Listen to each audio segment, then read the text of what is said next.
नमस्कार, नीलम फॅशन क्रिएशनमध्ये तुम्हा सर्वांचं खूप खूप स्वागत आहे। आजच्या व्हिडिओमध्ये मी 38 साईज कटोरी ब्लाउजचं पेपर कटिंग करणार आहे। तर पहा, इथे जी आपली उंची आहे 14.5 इंच आहे, 38 चेस्ट आहे, कंबर 34.5 इंच आहे, पुढचा गळा 6.5 इंच आहे। पहा, तर पाठीमागचा गळा आपला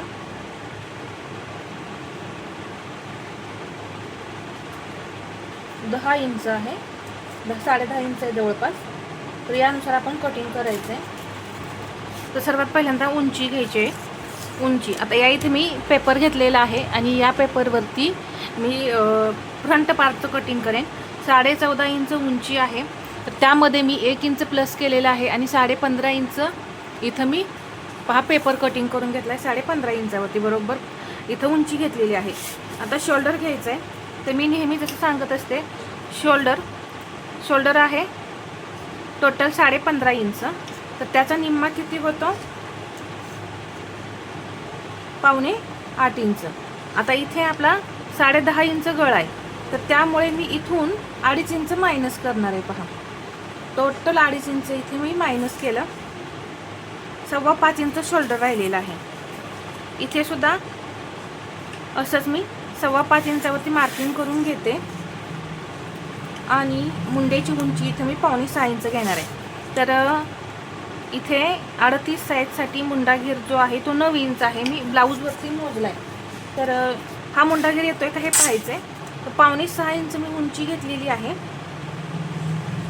इथून एक लाईन ओढून घेतली या पद्धतीने।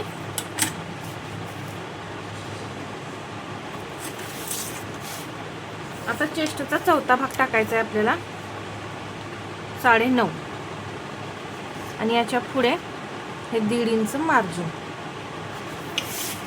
कमरेचा चौथा भाग करायचा आहे। 34.5 इंच कंबर आहे, म्हणजे 8.5 इंच आणि वरती 1 पॉईंट कमरेचा चौथा भाग येतोय। 9.5 आणि वरती 1 पॉईंट आपला इथे कमरेमध्ये भाग येईल टक्स पॉईंट मिक्स केल्यानंतर, आणि हे 1.5 इंच मार्जिन। तर एका पॉईंटने आपली कंबर जी आहे ती जास्त भरणार आहे।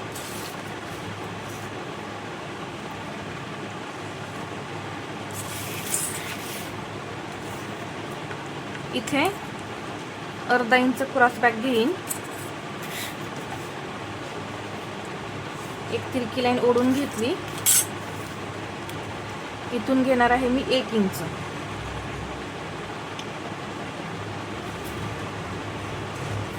आणि मुंड्याला आकार देऊन घेते। फ्रेंच कर्वने सुद्धा तुम्ही आकार देऊ शकता, काही प्रॉब्लेम नाही।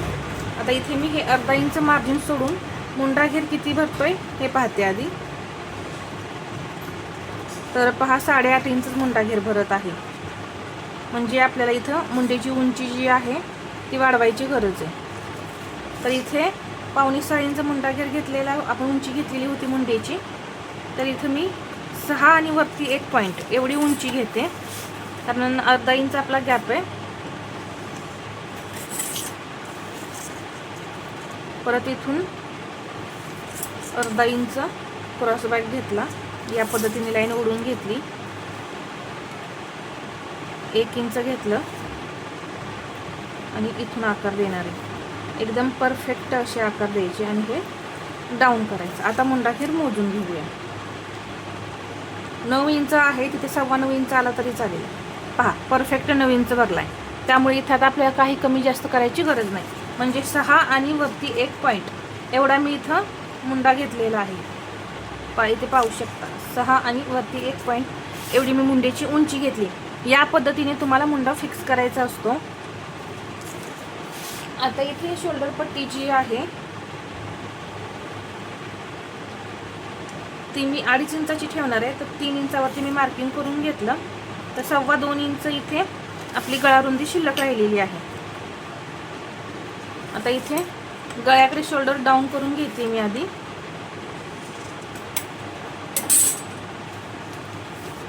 डाऊन केल्यानंतर पुढचा गळा जो आहे तो 6.5 इंच आहे, तर 7 इंचावरती मार्किंग करायचं आहे।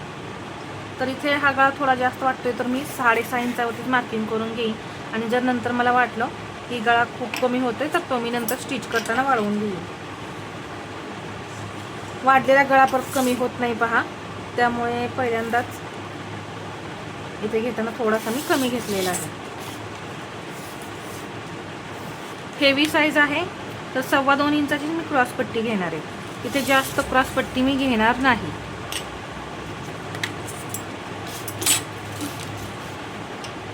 शोल्डर पुढं उतरण्याचा प्रॉब्लेम येतो, कटोरी व्यवस्थित बसत नाही मग, त्यामुळे आपण 2.25 इंच क्रॉसपट्टी घेतलेली आहे. इथे घेतलं मी 1.25 इंच, पहा क्रॉसपट्टी 2.25 आणि इथे घेतलेला आहे 0.75. कटोरी घेणार आहे मी 6 इंच. इथूनही 6 इंच घेतलं, एक रेघ ओढून घेतली सरळ, इथे 1 इंचावरती पॉइंट दिला,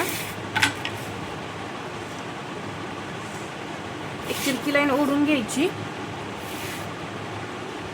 आणि इथे कटोरीला आकार देऊन घ्यायचा. तर सर्व मापे तुम्हाला समजली असतील. उंची आहे 14.5 इंच, त्यामध्ये आपण 1 इंच प्लस केलं, 14.5 प्लस 1 15.5 इंच टोटल उंची घेतली. शोल्डर जे आहे ते इथे मी तुम्हाला फॉर्म्युला सांगितला, 15.5 इंच शोल्डर आहे, त्याचा निम्मा होतो 7.25, तर त्यातून मी 2.5 इंच मायनस केलं, तर टोटल शोल्डर आपलं 5.25 इंच राहिलेलं आहे. मुंडा उंची 6.1 वरती अशी घेतलेली आहे. इथे हा आपला फक्त बॅक पार्टचा मुंड्याचा आकार देऊन घेतला. पुढचा गळा, कटोरी, क्रॉसपट्टी सर्व झालेलं आहे. इथे पुढच्या मुंड्याला आकार देण्यासाठी मी 1.25 इंच घेणार आहे आणि फक्त इथून आकार देऊन घ्यायचा. ठीक आहे, तर या पद्धतीने आकार देऊन झाल्यानंतर आता हे आपण कटिंग करून घेऊया.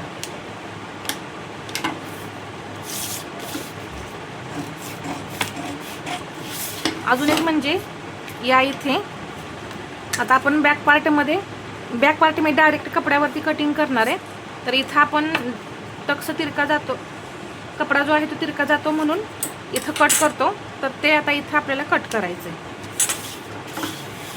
नाहीतर फ्रंट पार्ट आपला मोठा होऊ शकतो. आणि इथे फ्रंट पार्टचाच मुंडा आपल्याला कटिंग करायचा आहे.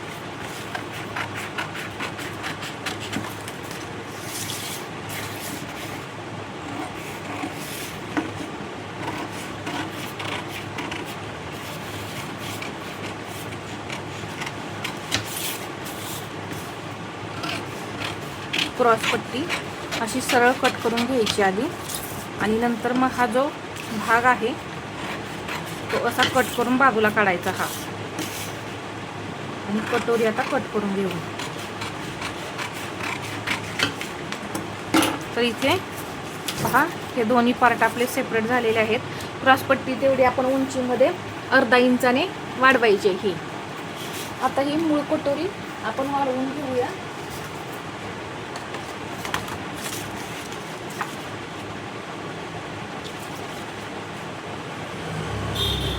तर पहा, ही कटोरी जी आहे ती यावरती बसत नाही आहे, तर आपण कपड्यावरती डायरेक्ट वाढवून घेऊ, नाही तर दुसऱ्या पेपरवरती मी कटिंग करून दाखवते.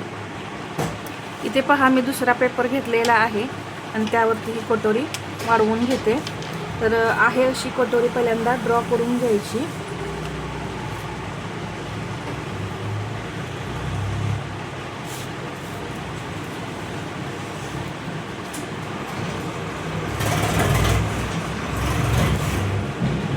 इथून 0.5 इंच, इथे हे 1.5 इंच वाढवलं. इकडे आता 1.5 इंच, इकडेही मी हे 1.5 इंच वाढवलं. आणि हे जे टोटल आहे याचा आपल्याला सेंटर करायचं आहे, आणि इथेही मी 1.5 इंचच वाढवणार आहे.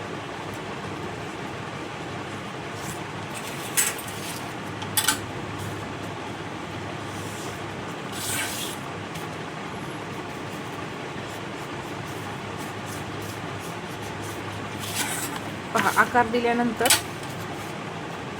ते जोडून घेणार आहे मी.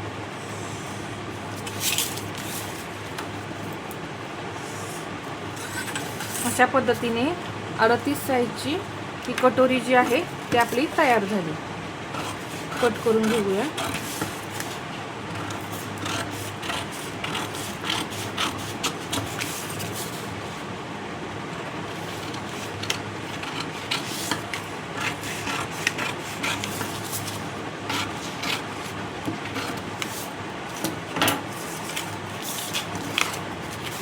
कटोरीचा सेंटर करून घेऊ. पहा परफेक्ट आहे, कमी जास्त नाहीये. रुंदीला टक्स द्यायचा 1.25 इंच आणि उंचीला घेणार आहे मी असा तिरका 3 इंच. बरोबर कटोरी शिल्लक राहते का? पहा बरोबर राहते. 3 इंच आपलं हे इथून 3 इंच घ्यायचं. पहा इथून हे 3 इंच इथे येणार आणि ते मार्जिन परफेक्ट आपली कटोरी शिल्लक राहते. बाही कटिंग नीलम फॅशन वर्ल्ड या चॅनेलवरती मी दाखवणार आहे. पहा एकदम परफेक्ट अशी ही आपली कटोरी तयार झाली. हा साईड पार्ट आहे इथे आणि ही क्रॉस पट्टी. या पद्धतीने तुम्ही सुद्धा कटिंग करून पहा. एकदम परफेक्ट आपली कटोरी तयार होईल. कुठेही तुमच्या ब्लाऊजला फुगा वगैरे येणार नाही. खूप छान असा बसणार आहे हा ब्लाऊज. तर हा व्हिडिओ आवडला असेल तर लाईक करा, शेअर करा आणि असेच नवनवीन व्हिडिओ पाहण्यासाठी आपल्या चॅनलला सबस्क्राईब करायला विसरू नका. धन्यवाद.